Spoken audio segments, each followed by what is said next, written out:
經歷咗今次嘅重病，感覺上咧係神喺我身上咧彰顯好多個神蹟咯，同埋即係好感恩咯。我即係好想係將我心底話透過呢個影片咧係講俾人知，神咧好神奇嘅，好偉大嘅。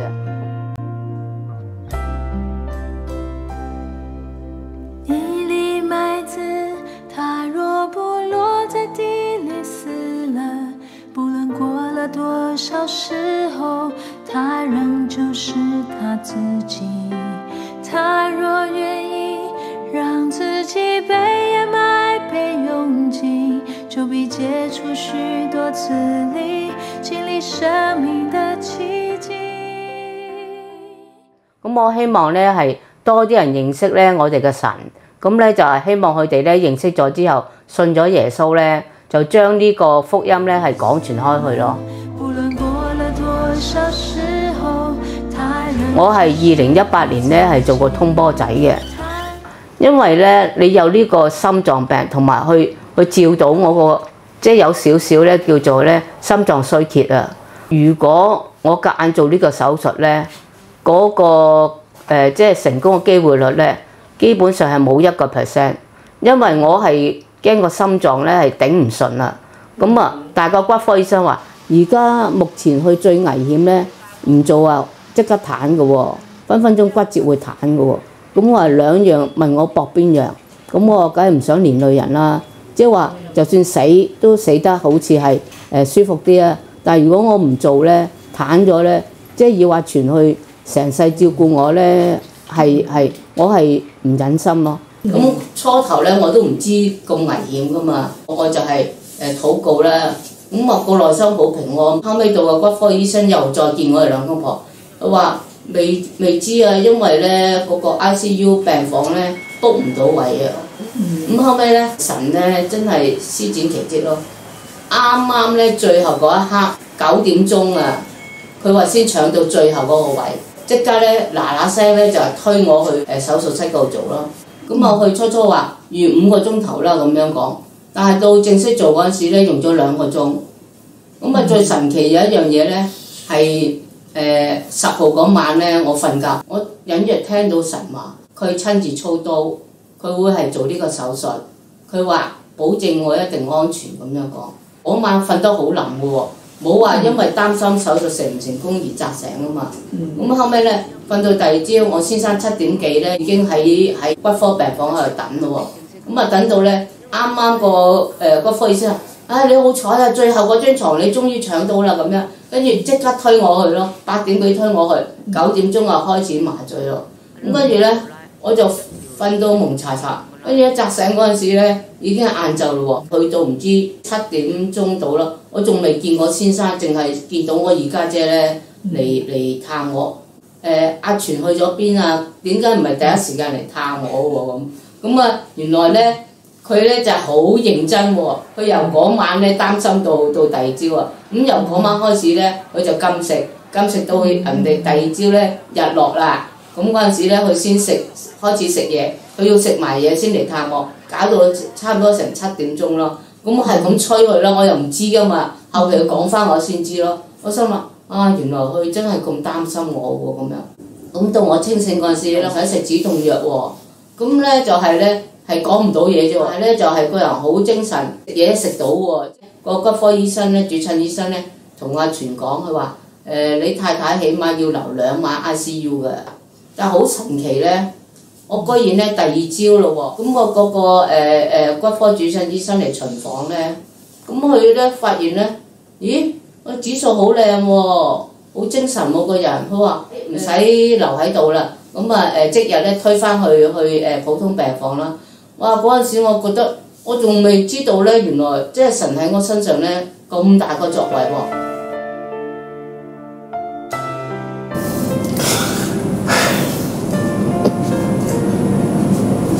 佢對人禱告啦。點解我會係咁遲先同佢講呢？其實我好知佢嘅性格，佢呢有好多嘢收埋嘅。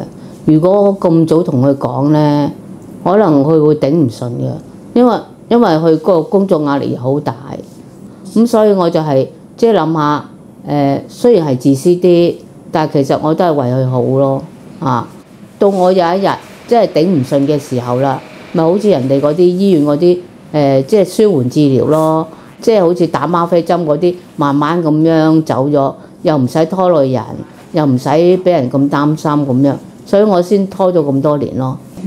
咁咧喺阿 Ling 嘅分享裏邊咧，你都有提過咧，你係因為愛你身邊嘅人，你就肯改變由一個極端抗拒西醫到肯去接受西醫嘅療法。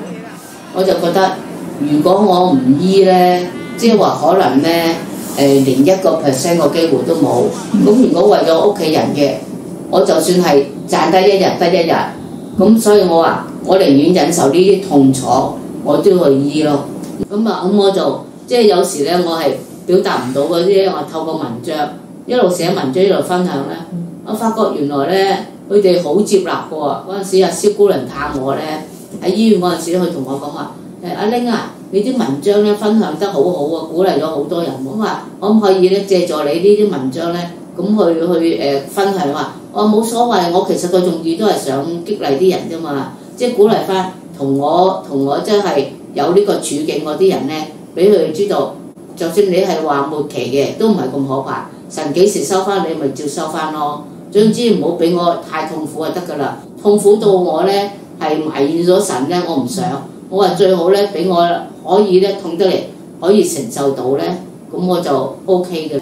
如果神係容許呢啲事發生嘅時候咧，無論我點祈禱咧，佢都會按照翻神嘅旨意，唔係我嘅旨意。因為如果我一祈禱神就聽咧，其實呢個神我唔會信咯。我仲勁過你啦，係咪先？我可以咧即係控制你。如果神覺得嗰樣嘢係啱嘅、適合嘅，同埋咧即係佢根本係安排咗呢啲，就算我祈唔祈禱，佢都係咁樣成就。只不過係咧咁啱透過我掛口，透過我誠心去祈禱，咁佢就係成就呢件事。但係如果神覺得咧佢根本上已經有佢嗰個即係旨意啦，就算我點樣去祈禱，好誠心都好，佢話唔俾就唔俾㗎啦。咁所以咧，我會咁睇咯。祈禱只不過咧，我哋將我哋嘅心聲，我哋想講嗰啲嘢咧講咗出嚟，成唔成就咧就交翻俾神咯。我哋要尊重翻，同埋係要即係服從神嗰個最後尾個決定權咯。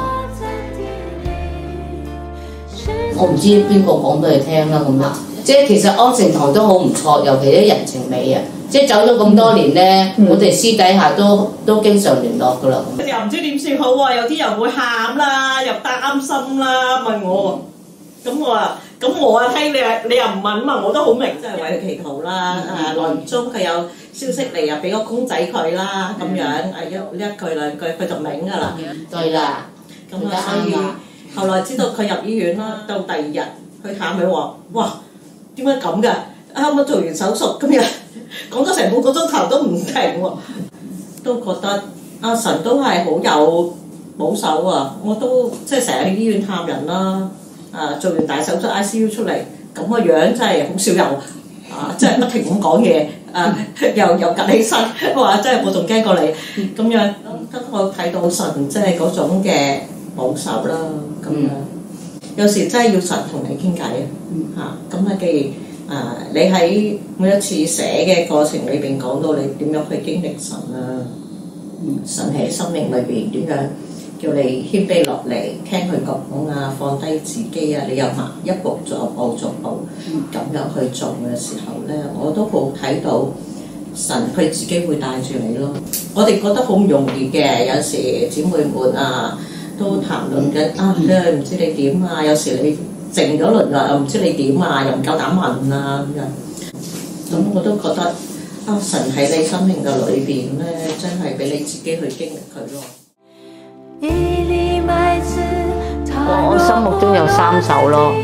第一咧就係嗰個苦路，耶穌咧係想嗰個苦路咧係俾嗰啲咧羅馬嘅兵丁咧係鞭打啊嘛。佢嗰啲咧鞭咧唔係普通鞭喎，係倒鈎喎。即係打落去之後咧，跟住將你皮連埋肉嗰啲扯翻出嚟，嗰個畫面好震撼。耶穌行嗰個苦路咧係咁痛咁乜嘢，咁而我哋呢啲癌症咧，相比耶穌嗰個苦惱咧，真係微不足道咯。即係個痛嗰啲已經係好輕微㗎啦。咁第二樣嘢咧就係叫做十字架嘅冠冕。以前人哋咧就睇十字架係一個羞辱嚟㗎嘛，但係我反而覺得十字架係一個榮耀咯，因為最後尾耶穌咧戰勝咗死亡啦，復活啦。我呢條路咧係好難走，係好艱難，但係透過呢個十字架咧係即係咧有份同神一齊去受苦咧，我覺得係一個無上嘅光榮咯。第三首詩歌咧就係一粒麥子啊，咁咧我就好中意呢首詩歌。我一粒麥子咧就係話講到咧，如果一粒麥子咧你冇喐佢咧，咁佢根本上咧過咗好多年，佢都係一粒麥子，唔能夠咩。但係如果呢粒麥子咧，即係話好似個經文嗰個話齋咯，埋喺土裏邊，佢形成咧就好多粒咧嗰啲種子，咁啊將佢好似福音咁啊廣傳開去咯，咁就會係開花結果咯。啊，咁所以咧，我覺得咧呢三首詩歌咧，即係好有意義咯。啊，咁我每一日靈修咧，我都係選呢三首詩歌嚟聽咯。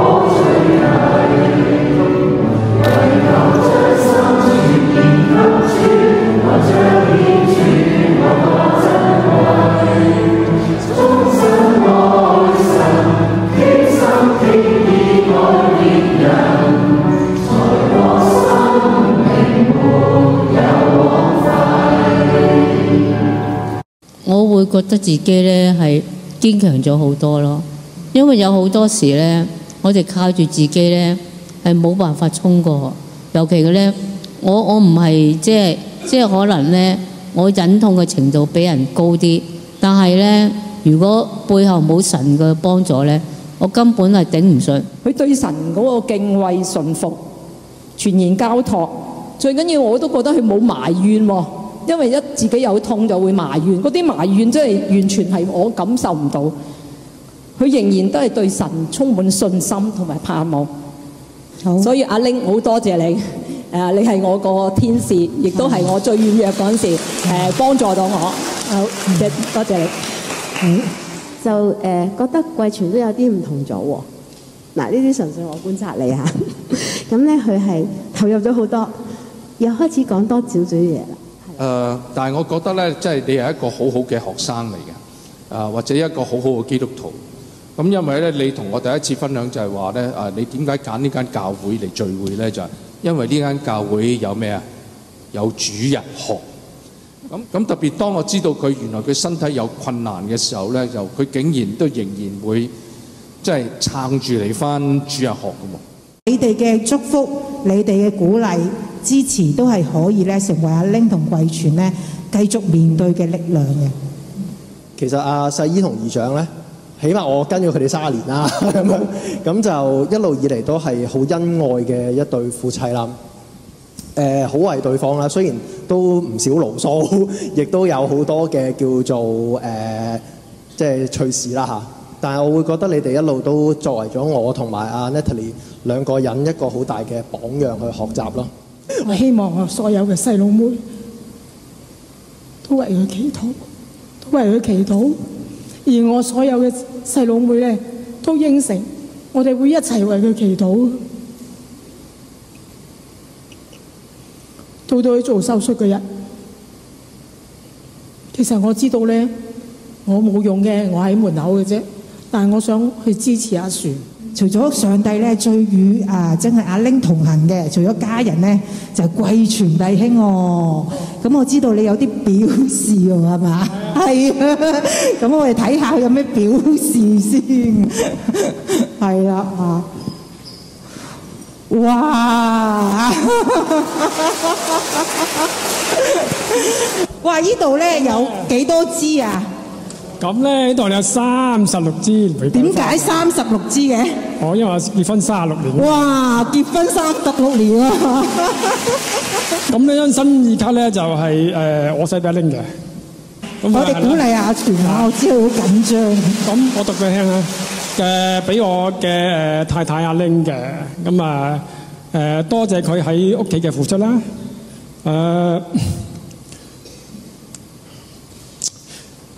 等我平靜下先，我驚我都讀唔到啊！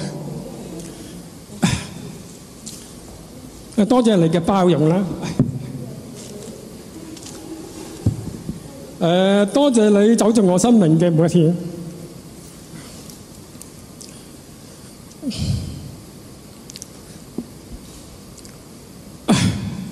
多謝你俾我意義同埋色彩啦。多謝你打理家中嘅大小事務啦。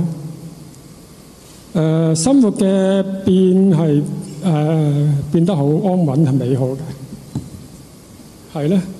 我唔係一個好完全嘅人，但係你總係去包容我啦，睇到我嘅好處，包容我嘅壞處啊！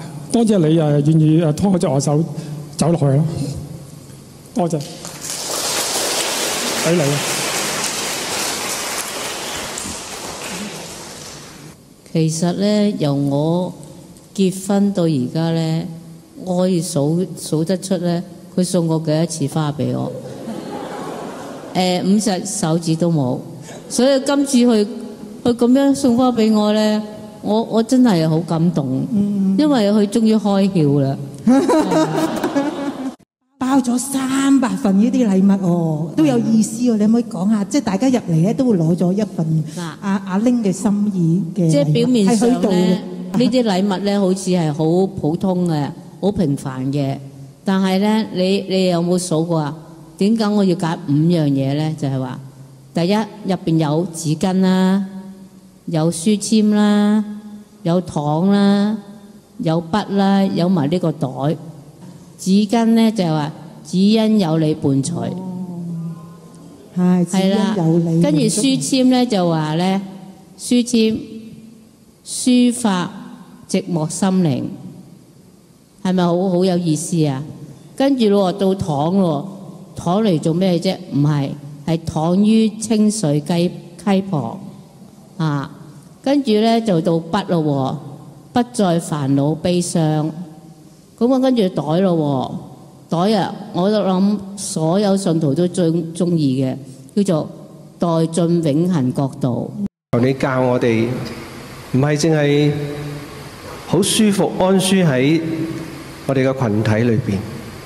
亦帶領我哋真係可以去到我哋自己身邊嘅人嗰度，學校阿玲偉全一樣，去將自己喺你裏邊嘅經歷去同其他嘅人分享。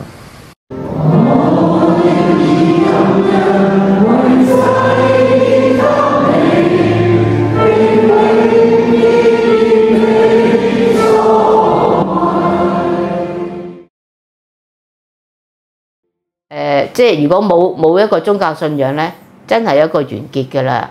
但係如果我哋有宗教信仰咧，只不過咧，我經過咗呢個喺地上個死亡嘅時候，咁我返天家就好似進入一個永恆嘅開端咁咯。